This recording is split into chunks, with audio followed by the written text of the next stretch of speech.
धनतेरस की पौराणिक कथा। कार्तिक कृष्ण पक्ष की 17वीं तिथि के दिन धनतेरस का पर्व पूरी श्रद्धा एवं विश्वास के साथ मनाया जाता है। धनवंतरि के अलावा इस दिन देवी लक्ष्मी और धन के देवता कुबेर की भी पूजा करने की मान्यता है।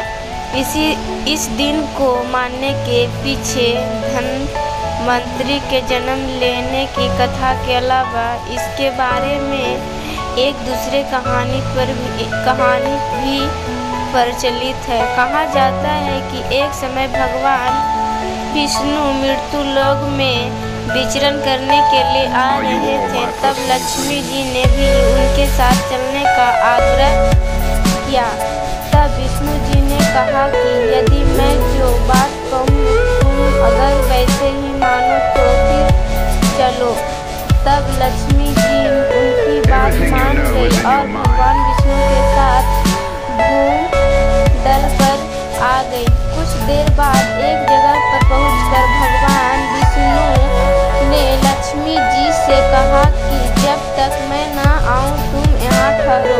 मैं दक्षिण दिशा की ओर जा रहा हूँ, तुम उधर मत आना।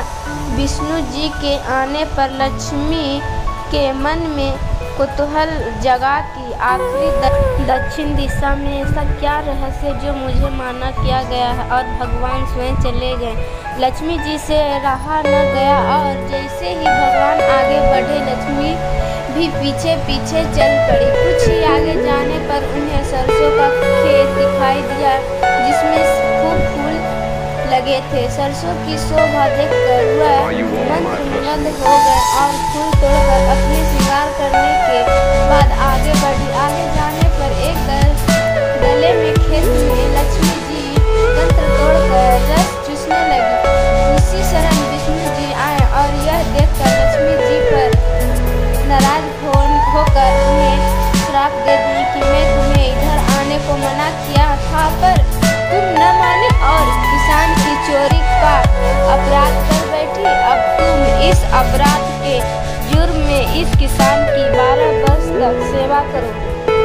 ऐसा कहकर भगवान उन्हें छोड़कर क्षीर सागर चले आए। तब लक्ष्मी जी उस गरीब किसान के घर रहने लगी। एक दिन लक्ष्मी जी ने उस किसान की पत्नी से कहा कि तुम स्नान कर पहले मेरी बनाई गई इस देवी लक्ष्मी का पूजन करो, फिर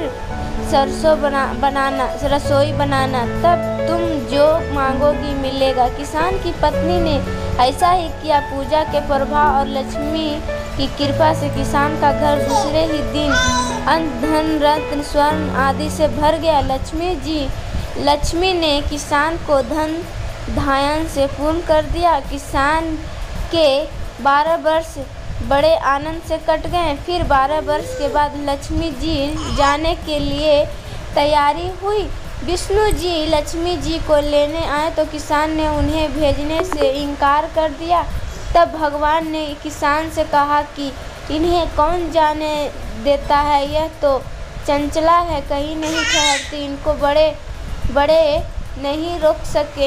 इनको मेरा शाप था, इसीलिए 12 वर्ष से तुम्हारी सेवा कर रही थी। तुम्हारी 12 वर्ष सेवा का समय पूरा हो चुका है। किसान छठ पूरब बोला कि नहीं, अब मैं लक्ष्मी जी को नहीं जाने दूंगा। तब लक्ष्मी जी ने कहा कि हे किसान, तुम मुझे रोकना चाहते हो तो जो मैं कहूँ वैसा करो। कल तेरस है, तुम कल घर को लीप पोत कर स्वच्छ करना, रात्रि में घी का दीपक जलाकर रखना और सायंकाल मेरा पूजन करना, और एक तावे के कलश में रुपये भर कर मेरे लिए रखना।